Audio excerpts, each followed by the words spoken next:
We're talking about Golden State. We're talking about the Clippers, not to mention Philadelphia. Perk, where do you want to see Paul George land here?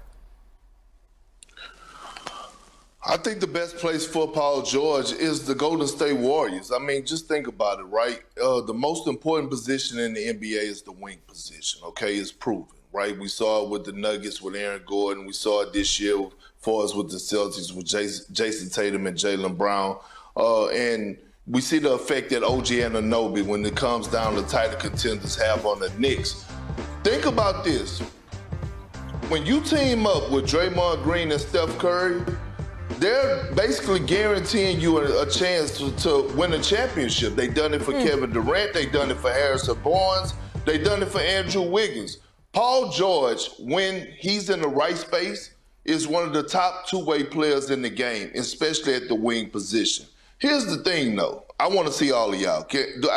I think I've been on NBA Today enough to see all y'all faces. You know what I'm saying? So, yeah, here's the thing. This is what I need to ask. What do Paul George want, right? Because I understand he want more years and he want the max, and I get all that. But it's something else to this. Because now that I'm thinking, and you know when I get to thinking, it's a problem. Because I might say something crazy, but it might be real. So you listen to him on this podcast, and he says, I just want to play the right way. Yep. Well, what does that mean? So it gets me to thinking, because we never heard Paul George complain about playing the right way until a certain individual actually got on his team in James Harden.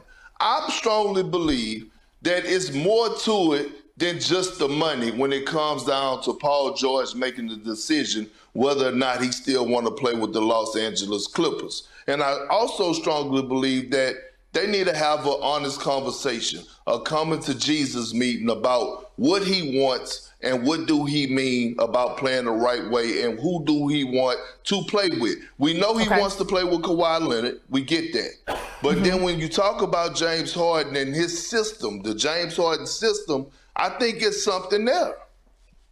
Okay, so Perk's got to thinking, but no one reads tea leaves better than Brian Windhorst. So, Brian, if you're looking at those comments about, I heard that too, about Paul George saying he wants to play the right way. What does that mean to you? Yeah, so Lawrence Frank, their team president, was asked that exact question yesterday after they wrapped up the draft. As you could imagine, you'd want to hear what the team said. And I'm going to be honest with you, Malika, he gave a eloquent answer, but it didn't really say anything. He kind of didn't answer that question. So I'm not sure they know what to make of it. And if they do know what to make of it, I'm sure they're not saying publicly. What I find interesting about this is the stance that the Clippers are taking here, because this is a very important player to them. They've heavily invested in him, in the draft picks that they used to trade him in the last few years. But they are not acting like they are desperate to keep him. You know, we're so used to seeing these teams that are in danger of losing star free agents to pull out all the stops. And they are not offering him a max contract. They are not offering him max years. There is legitimate threats out there that could take him. It's, you know, look, the Detroit Pistons have $50-60 million in cap space. They could sign Paul George, but nobody considers Detroit a serious contender. And if it was just Detroit, I could get them taking this stance. But there's serious contenders out there, multiple teams that are ready to pay Paul George. And yet the Clippers have not, at least as far as I'm aware, right here on Friday afternoon doing this show, the Clippers have not changed their stance. So you ask yourself, why? Why are they not worried about Philadelphia coming in Sunday night and landing Paul George with a huge offer? Why are they not worried about Paul George pulling out stops to try to force his way to Golden State? Why are they not worried about the long shot possibility that even he'd look at going back to Oklahoma City? Oklahoma City's got a bunch of salary cap space. There's got to be a reason. I don't understand what it is, Malika, but that's what I'm fascinated about. Interesting. So you mentioned the Golden State Warriors. I want to bring Bobby Marks back into this conversation because if you noticed earlier today, our Adrian Wojnarowski, he reported that Chris Paul, who had a decision to make today over whether or not he was going to stay with the Golden State Warriors, that decision has now been pushed back to Sunday. So what does that line up with? Oh, yeah, it lines up with when Paul George needs to make a decision. How does this all affect the Golden State Warriors, Bobby? Well, Perk mentioned Golden State, and we brought the big touchscreen to New York, right? Look at this thing. So important to look at it. Golden State with Chris Paul on their roster right now, $174 million. Golden State sent out cash yesterday and bought a pick. They cannot exceed $189 million. When you look at Paul George, who's at $49.5 million, if you slide him in, of course, that number gets to $223 million. So basically, you still have to start removing players here, right? When you look at certainly Chris Paul, maybe a player like Gary Payton, Kevon Looney. Certainly, if you're the Clippers, you're going to want one of their young players, Jonathan Kuminga, Moses Moody. So by moving back that deadline, which was today at 5 o'clock, to Sunday, that gives the Warriors more options in case Paul George opts in to his contract to be able to work out the trade. They've got a big $30 million trade asset right now. If they waive him, they're still over the salary cap. They can't sign Paul George outright. Okay, so now that we've crunched the numbers on the big board, Bobby Marks, Brian Windhorst, does that do anything for you to kind of help us sort through where we could see Paul George make a decision here? Well, there's two things about this. One, it obviously the Warriors are showing their hand here because they're pushing back this thing with Chris Paul. They're not doing it because they're actually thinking about keeping Chris Paul and paying him $30 million. They're doing it because they're still trying to keep hope alive of this kind of big trade. The second thing is, nowhere there did Bobby say the name Klay Thompson. And how do you think Klay Thompson feels about this? They're clearly seeking to try to replace him, if not directly his position. They're seeking other big names. Meanwhile, he's just standing on the side of the court waiting to hear what his role is going to be, waiting to hear where he fits in. And that is an interesting set of circumstances right there, because even if you trade for Paul George, even if you hit that grand slam, I think you'd still like to keep Klay Thompson.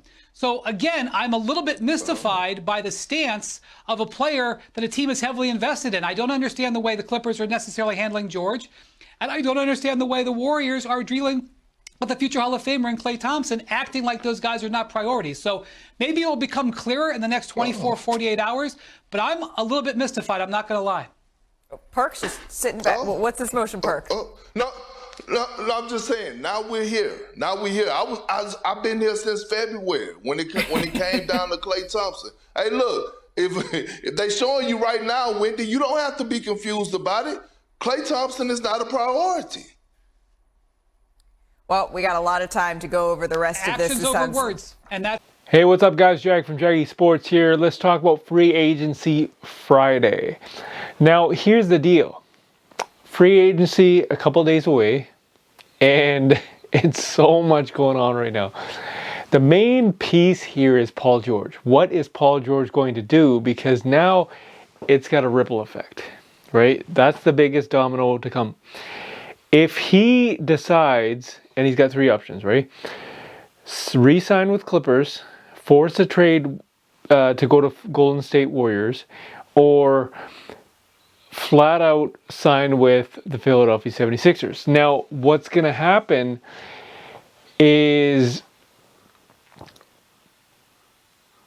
Chris Paul had a team option that he had to they had an option, had to decide before, I think it was today. That got pushed back till Sunday. Now, the Golden State Warriors revealed their cards a little bit, meaning that they are going to stick with this. They want Paul George, and they want Paul George to actually opt in and do a sign and trade. If he doesn't sign a trade and agrees to become a Golden State Warrior, what's going to happen is Paul George goes to Golden State, and Golden State sends back Chris Paul, Moses Moody, and Jonathan Kuminga. I believe that's the case. And quite frankly, they're trying to shed salary by trading Andrew Wiggins. Quite frankly, they don't need him. And what they do need is Klay Thompson. Now, speaking of Klay Thompson, you all heard Kendrick Perkins saying Klay Thompson is not a priority for the Golden State Warriors, and a lot of people beg to differ that. They say in the media that they want Klay Thompson back. Obviously, it's going to be for a discount. He's coming off those really big injuries.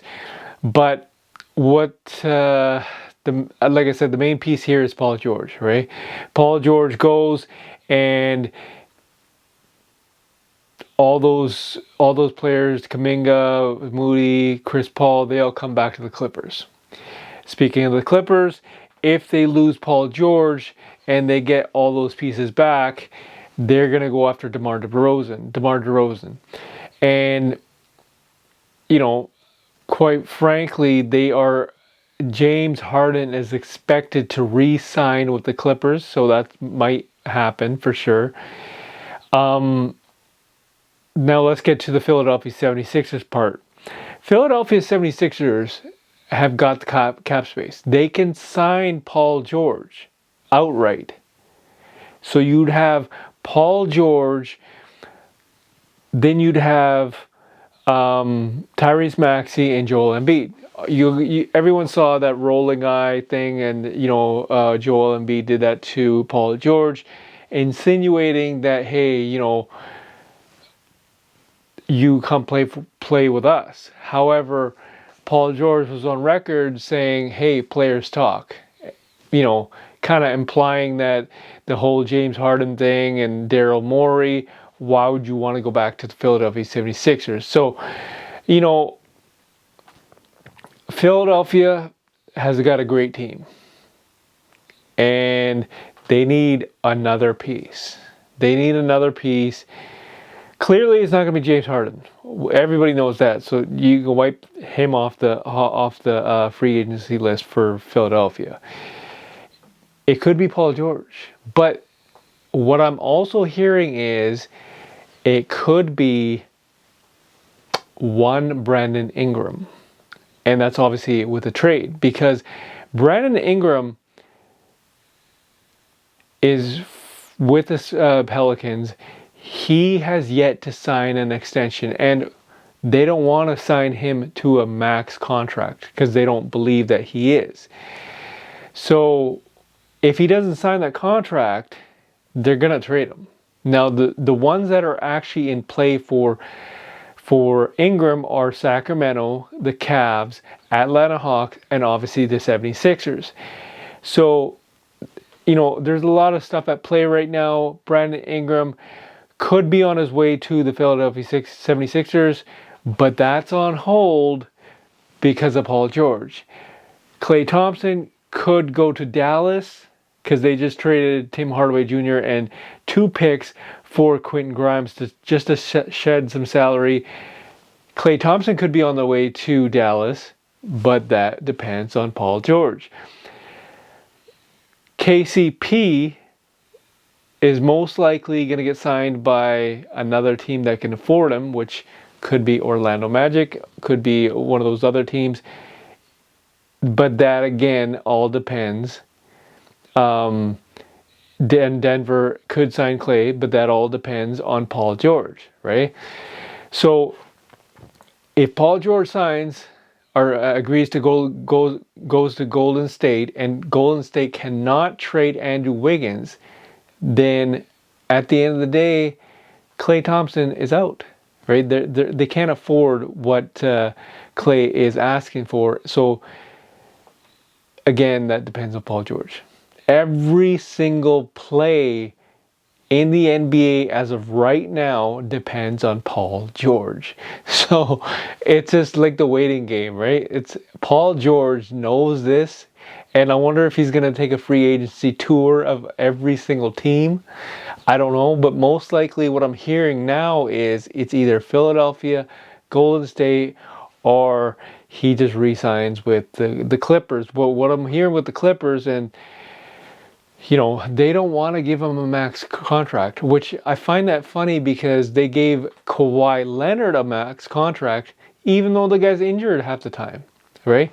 I know, I get it. I'm not downplaying the fact that he's injured, right? Everybody gets injured, but with the Clippers, why would you give him a max contract when you know that he's, doesn't have the best injury history, doesn't have the best play history?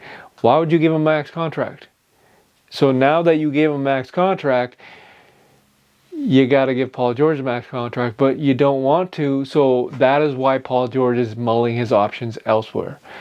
Will he take it to, Philadelphia, Golden State, re-sign with the Clippers, Or is there another team out there that we don't know about that is actually talking to Paul George behind the scenes and, wait for it, right? So there's a lot of stuff in play right now. Again, DeMar DeRozan, he's not going to sign with the Bulls, is what I'm hearing. So he could be on the move for sure. James Harden most likely will re-sign with the Clippers.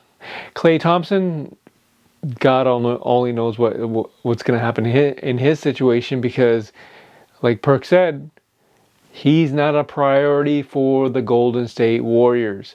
Even though